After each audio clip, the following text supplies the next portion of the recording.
உங்களை கொஞ்சம் வாசிக்கலாமா? முதல்ல போதைப் பொருள் இல்லாத தமிழ்நாடு.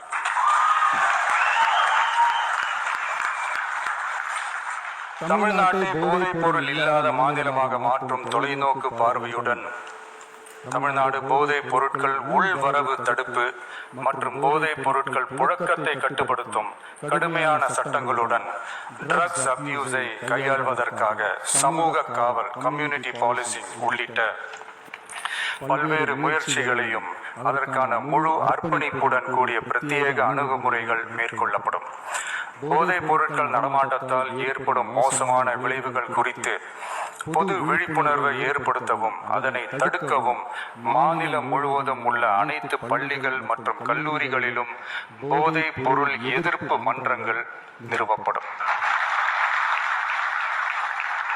அடுத்தது கல்வி உத்தரவாதம் திட்டம்.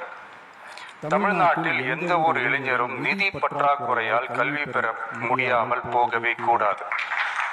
எனவே இளைஞர்களின் கல்வியை உறுதி செய்ய 12ஆம் வகுப்புக்கு பிறகு PhD வரை கல்வி பயில ரூபாய் 20 லட்சம் வரை பிணையம்